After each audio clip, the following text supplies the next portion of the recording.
Hi students, welcome back to Rabindranath Tagore academy Sardar sir.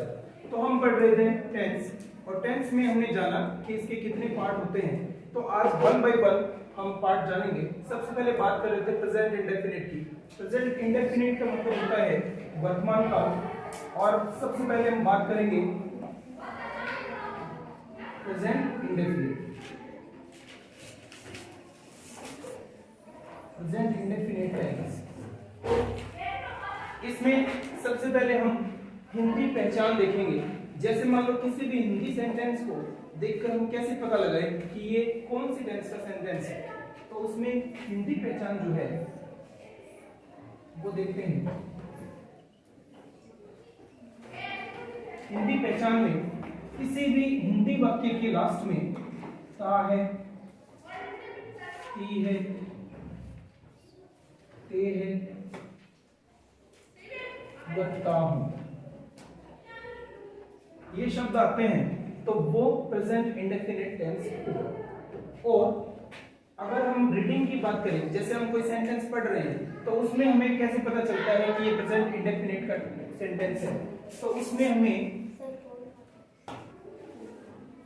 तो English पहचान में सब्जेक्ट होता है, सब्जेक्ट के बाद में वर्ब की फर्स्ट फॉर्म आपको सेंटेंस में नजर आएगी, तो इससे हमें पता चल जाएगा कि ये प्रेजेंट इंडेफिनिट का सेंटेंस है। अगर हम इसकी हेल्पिंग वर्ब की बात करें, जैसे मान लो किसी भी टेंस के पार्ट में हेल्पिंग वर्ब जरूर होगी, और हेल्पिंग वर्ब का यूज हम करते हैं जब सेंटेंस को नेगेटिव बनाते हैं या सेंटेंस को इंटरोगेटिव बनाते हैं, तो उसमें हेल्पिंग वर्ब की जरूरत रहती है, या किसी बात पे जोर देने के लिए हेल्पिंग वर्ब की जरूरत रहती है। तो हम इसमें देखते हैं, इसमें हेल्पिंग वर्ब है डू और डज। जैसे हम हेल्पिंग वर्ब पहले भी पढ़ चुके हैं, अभी फिर से देख लेते हैं। डू का यूज होगा प्लूरल सब्जेक्ट के लिए,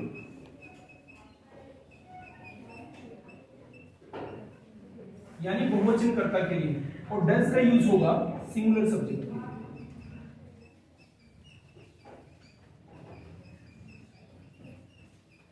ये हमें पहले से पता है क्योंकि पहले की वीडियो में हमने ये बात डिस्कस की है। तो अभी जानते हैं, तो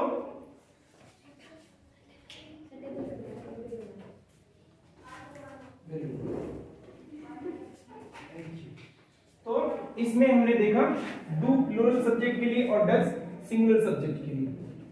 अब सेंटेंस बनाकर देखते हैं किस प्रकार से यूज होता है। स्ट्रक्चर देखते हैं।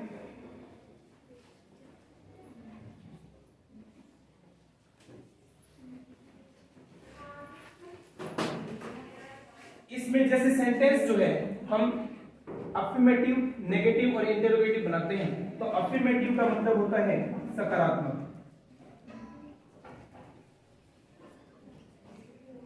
अफर्मेटिव सेंटेंस ये होता है सकारात्मक वाक्य।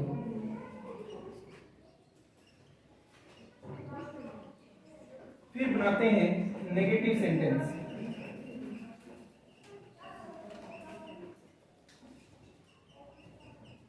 ये होता है नकारात्मक वाक्य।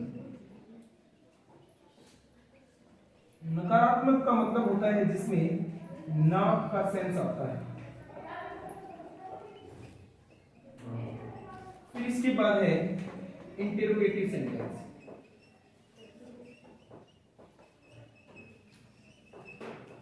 इंटरोगेटिव सेंटेंस होता है प्रश्नवाचक वाक्य।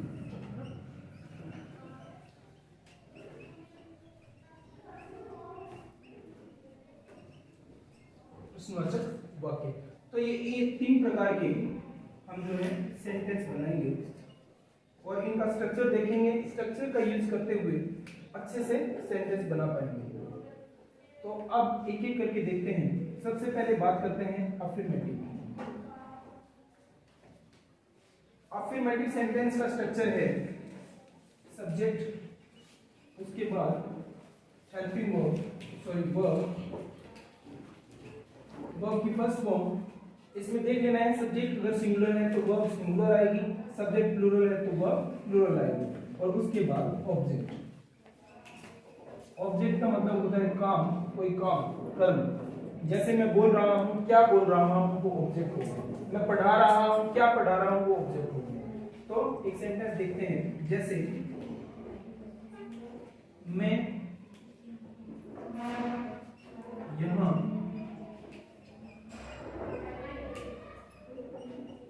अंग्रेजी पढ़ाता हूँ।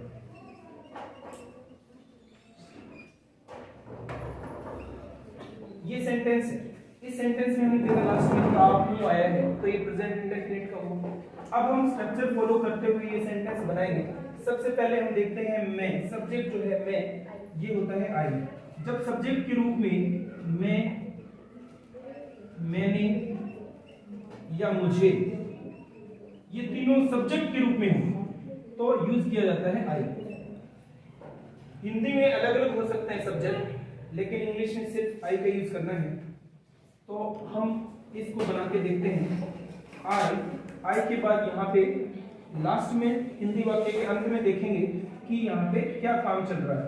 तो यहाँ पे पढ़ाने के लिए है पढ़ाता, तो इसके लिए वर्ब होती है टीच। और यहाँ स्ट्रक्चर में देखेंगे सब्जेक्ट की जगह सब्जेक्ट ले लिया, वर्ब की जगह हम लेंगे वर्ब, तो वर्ब होगी टीच। अब एक चीज, ये सब्जेक्ट जो आई देख रहे हैं ये प्लूरल है, और टीच यहाँ पे मेन वर्ब है, मेन वर्ब अपने आप में प्लूरल होती है, तो ये भी प्लूरल। तो आई टीच, फिर क्या पढ़ाते हैं, तो इंग्लिश, और ये हो जाएगा इंग्लिश, और फिर यहाँ के लिए हो जाएगा केयर, ये बन जाएगा आई टीच इंग्लिश केयर, मैं यहाँ अंग्रेजी पढ़ाता हूँ। तो इस प्रकार से ये अफर्मेटिव सेंटेंस बन जाएगा। अब हम बात करते हैं नेगेटिव सेंटेंस की। आपको इसी प्रकार सेंटेंस बनाकर देखने हैं, यही फॉलो करते हुए। जैसे एक सेंटेंस और देखते हैं सिंगुलर का, जैसे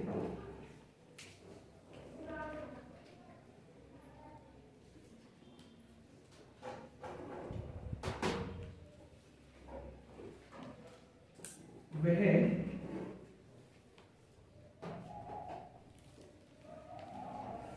यहाँ रोज आता है।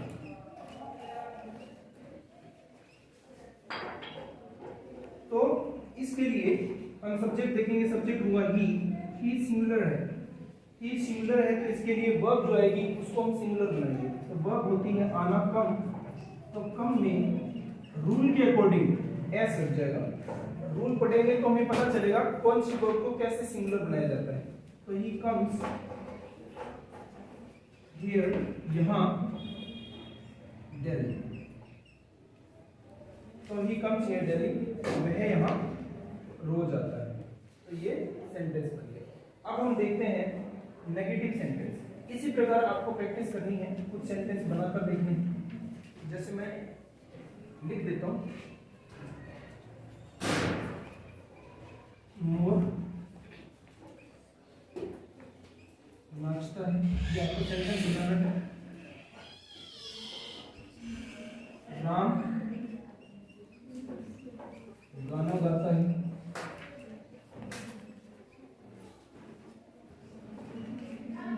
वह मुझसे पूछता है। ये तीन सेंटेंस आपको बनाकर देखें। अब हम बात करते हैं नेगेटिव सेंटेंस।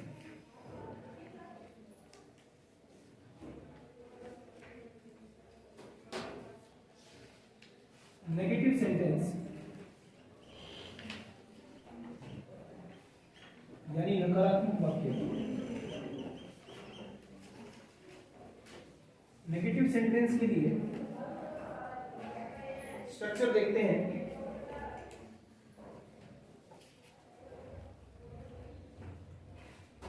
जैसे कि हमने बात की पहले कि हेल्पिंग वर्ब का यूज होगा जब नेगेटिव सेंटेंस बनाएंगे। तो सबसे पहले हम लिखेंगे सब्जेक्ट, सब्जेक्ट के बाद डू या डज, उसके बाद नॉट लिखेंगे, और फिर वर्ब की फर्स्ट फॉर्म, और फिर होगा ऑब्जेक्ट। ये स्ट्रक्चर रहेगा नेगेटिव सेंटेंस। जैसे एक सेंटेंस बनाकर देखते हैं, जैसे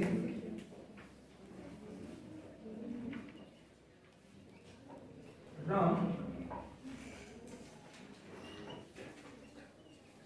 झूठ नहीं बोलता है।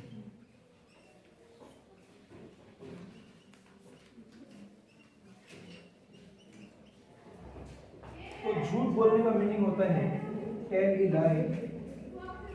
टेल ए लाई का होता है झूठ बोलना। तो सबसे पहले सब्जेक्ट रखेंगे, सब्जेक्ट है राम, तो हो जाएगा राम। राम के बाद हेल्पिंग वर्ब देखेंगे, राम सिंगुलर है तो हेल्पिंग वर्ब सिंगुलर आएगी डज। डज के बाद नॉट, और फिर काम क्या, झूठ बोलने का, तो टेल ए लाई,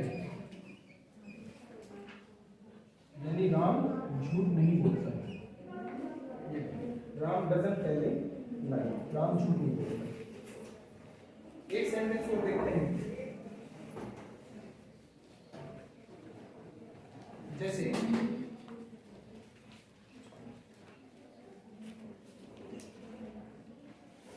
मेरा भाई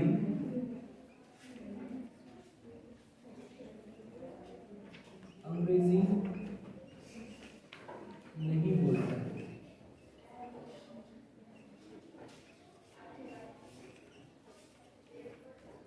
तो इसमें सबसे पहले हम सब्जेक्ट देखेंगे, तो मेरा भाई यानी माई ब्रदर।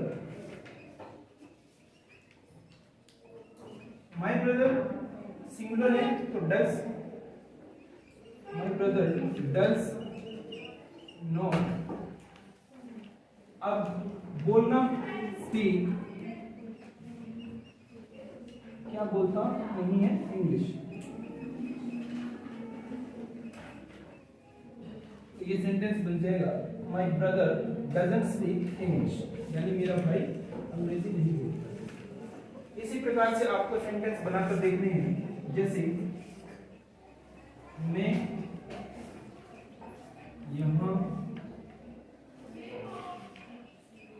नहीं आता हूँ।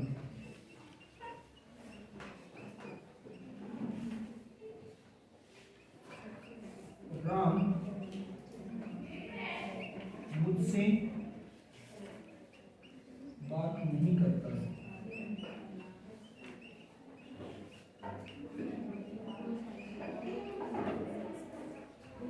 गीता खाना नहीं पकाती।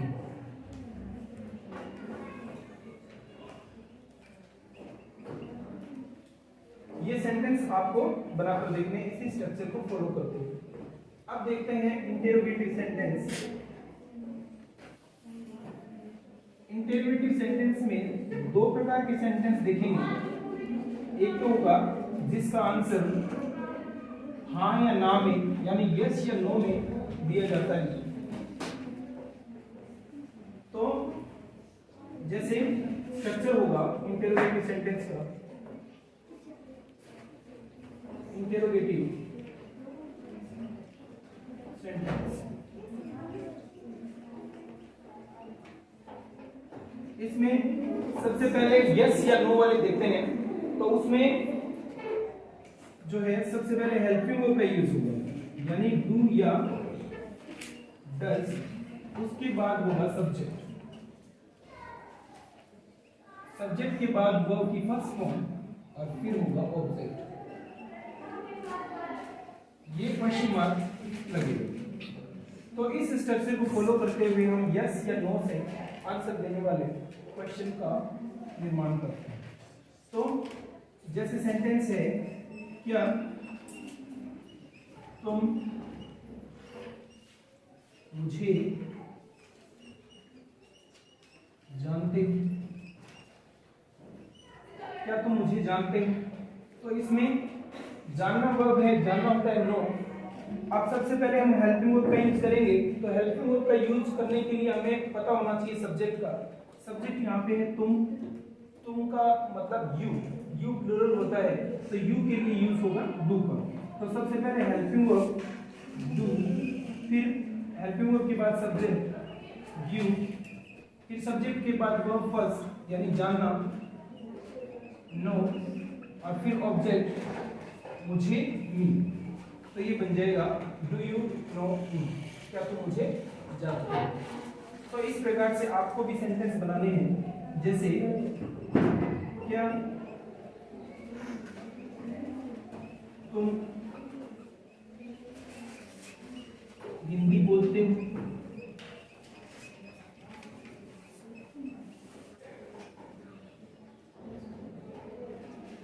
क्या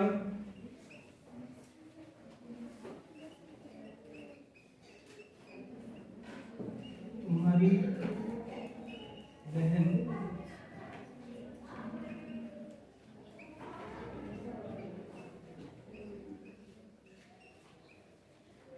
तुम्हारी मदद करती है?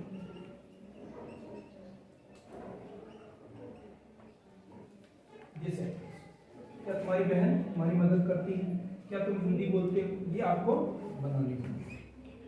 अब इसके बाद हम दूसरे प्रकार के इंटरोगेटिव सेंटेंस देखते हैं जिसमें हम आंसर डिटेल में करते हैं। जैसे इसमें शुरुआत में क्या आ रहा है, उसमें बीच में क्या रहेगा। जैसे तुम क्या जानते हो, तुम कहाँ जाते हो, तुम कहाँ रहते हो, तुम कब आते हो, क्या, कब, कहाँ, कैसे, कौन, कौन सी, किसका, ये सब जो है बनाते हैं।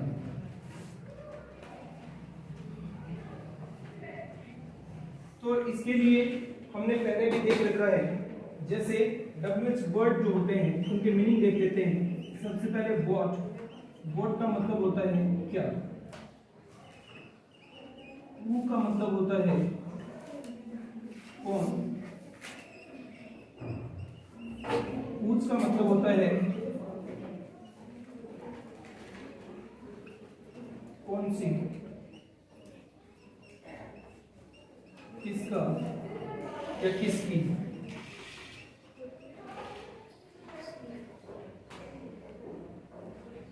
और फिर whom का मतलब होता है किसे, why का मतलब होता है क्यों, when का मतलब होता है कब, where का मतलब होता है कहाँ, where का मतलब होता है कहाँ, which का मतलब होता है कौन सी। फिर हाउ मेनी होता है काउंटेबल नाउन के लिए, यानी जिसको हम काउंट कर सकते हैं उसके लिए हाउ मेनी आएगा। हाउ मेनी के बाद यहाँ पे नाउन रहता है, ये होता है कितने। फिर होता है हाउ मच, ये होता है अनकाउंटेबल के लिए, भावनाओं के लिए, फीलिंग्स, इमोशंस के लिए हाउ मच, या जो लिक्विड फॉर्म है उसके लिए हाउ मच, जिसको हम काउंट ना कर सके उनके लिए हाउ मच का यूज होता है, जैसे कितना या कितनी, कितना। ठीक है, इसके बाद में नाउन होगा। तो ये सब हमें पता होने चाहिए। अब इसके बाद हम स्ट्रक्चर देखते हैं और इंटरोगेटिव सेंटेंस बनाने की कोशिश करते हैं।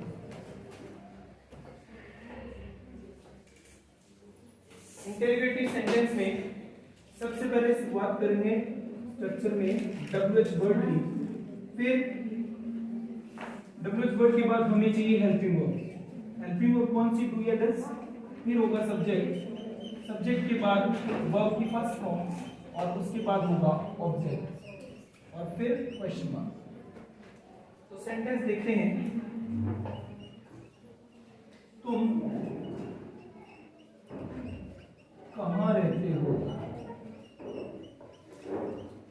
तुम कहाँ रहते हो। तो सबसे पहले कहाँ शब्द जो आया है उसका हमें मीनिंग आना चाहिए। कहाँ मतलब होता है वेयर। तो ये WH वर्ड हो गया। फिर उसके बाद हेल्पिंग वर्ब। हेल्पिंग वर्ब के लिए हम सब्जेक्ट को पहचानेंगे। सब्जेक्ट है यहाँ पे तुम का मतलब यू प्लूरल है, तो इसके लिए हम हेल्पिंग वर्ब डू का यूज करेंगे। तो वेयर डू के बाद सब्जेक्ट यू, फिर होगा वर्ब की फर्स्ट फॉर्म यानी काम किया, वेयर डू यू लिव, तुम कहाँ रहते हो। ठीक है, तुम कब उठते हो या वह कब उठता है, वह कब उठता है। तो इसमें वह कब मीनिंग हमें आना चाहिए। तो सबसे पहले हम लिखेंगे व्हेन। अब यहाँ पे वह सब्जेक्ट सिंगुलर होता है तो हम उसके लिए यूज करेंगे डज। वह डज, अब सब्जेक्ट ही और उठना होता है गेट अप, तो ये बन जाएगा where does he get up। वह कब उठता है, when does he get up। तो अब आपको कुछ सेंटेंस में दे रहा हूं जो बनाकर देखने हैं। स्ट्रक्चर यही रहेगा,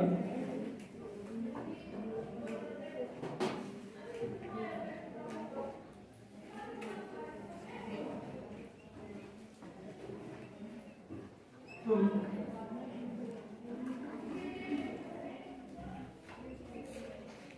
सुबह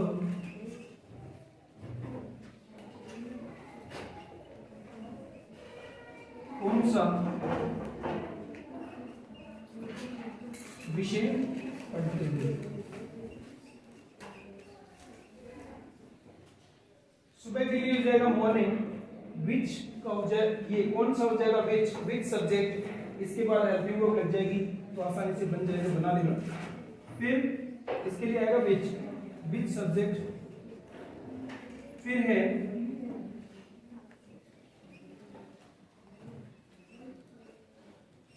तुम्हारा भाई शहर कब जाता है, फिर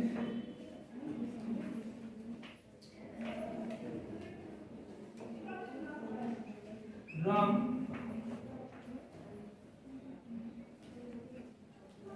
तुमसे क्यों बात करता है।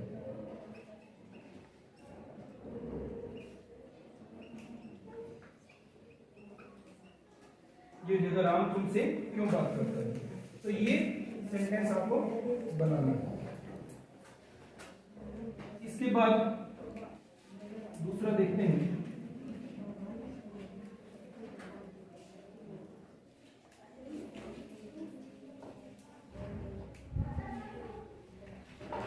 Present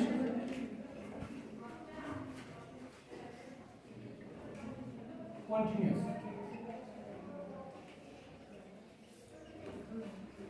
present continuous tense, continue का मतलब होता है लगातार, यानी जब हम ये सेंटेंस बनाएंगे और जिस काम की बात करेंगे वो काम बोलते समय चल रहा होगा। जैसे मैं पढ़ा रहा हूं, तुम लोग पढ़ रहे हो, वह जा रहा है, कोई आ रहा है, ये सब सेंटेंस जो है ये कॉन्टिन्यूअस में आते हैं।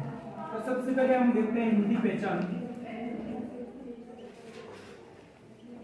हिंदी पहचान इसमें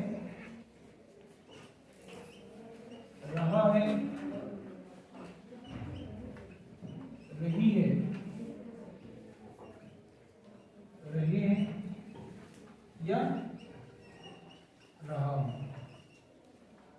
अब अगर इंग्लिश में पहचान करें कि ये, अगर हम रीडिंग करते हैं तो उसमें कैसे पहचानें कि ये प्रेजेंट कंटिन्यूअस का सेंटेंस है, तो उसके लिए इंग्लिश पहचान में, इंग्लिश में होगा सब्जेक्ट के साथ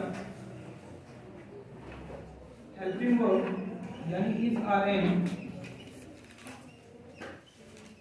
और इसके साथ में वर्ब की फर्स्ट फॉर्म आईएनजी, ये आपको देखने को मिलेगा।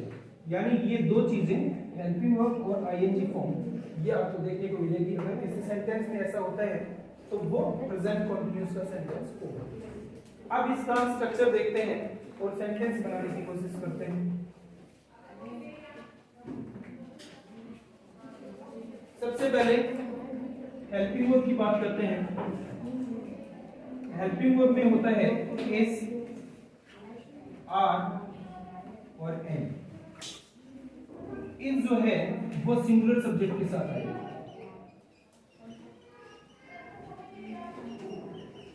सिंगुलर सब्जेक्ट का मतलब एक वचन कर्ता।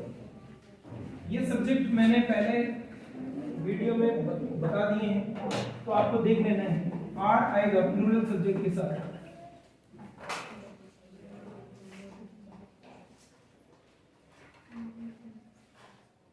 प्लूरल सब्जेक्ट,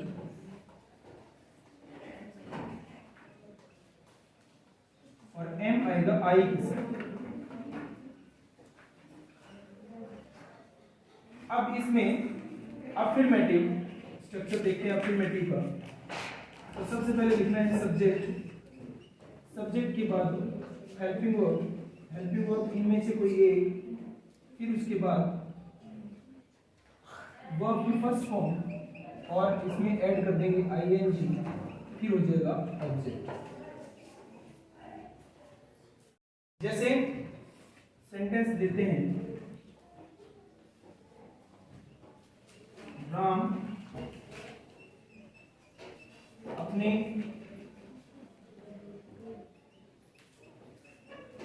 गांव जा रहा है।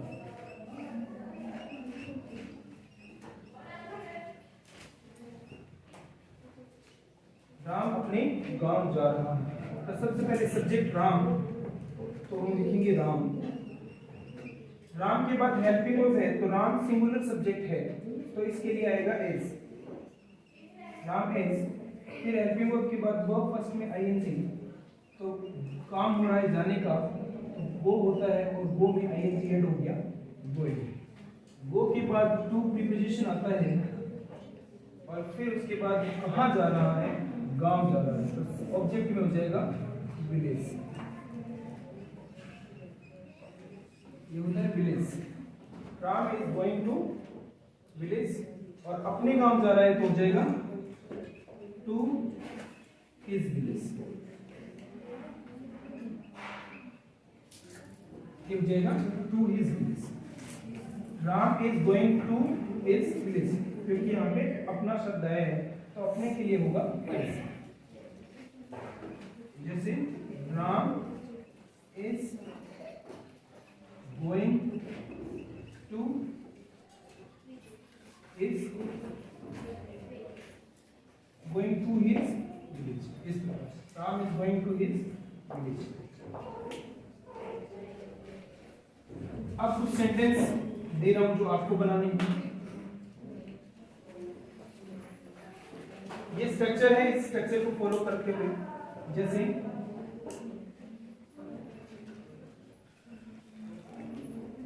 सुदामा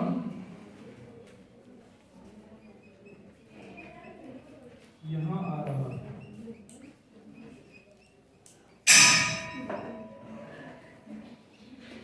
सुदामा यहां आ रहा है। वह हंस रहा है।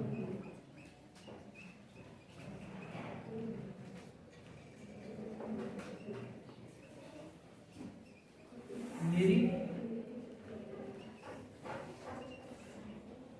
बहन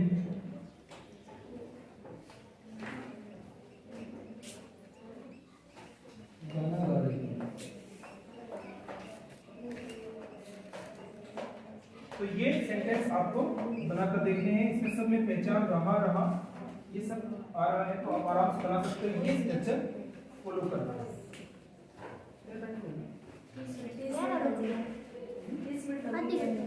तो इस प्रकार से ये हो गया प्रेजेंट कंटीन्यूअस का अफर्मेटिव सेंटेंस। हम अगले वीडियो में जानेंगे कि प्रेजेंट कंटीन्यूअस टेंस में और जैसे नेगेटिव, इंटरोगेटिव सेंटेंस किस प्रकार से बनाए जाते हैं, क्या उनका स्ट्रक्चर रहता है। अब जितने भी इसमें एग्जाम्पल दिए हैं उनको देखते हुए आपको जो सेंटेंस दिए गए हैं उनको बनाकर देखना है। आसानी से बन पाएगा जब स्ट्रक्चर फॉलो करोगे। एक एक चीज बड़ी बारीकी से समझना है, क्योंकि जब आप अभी ध्यान दोगे तो भविष्य में ये लैंग्वेज और ज्यादा आसान बन जाएगी। तो इस वीडियो में इतना ही, मिलते हैं अगले वीडियो में। तब तक प्रैक्टिस करते रहिए, सीखते रहिए। धन्यवाद।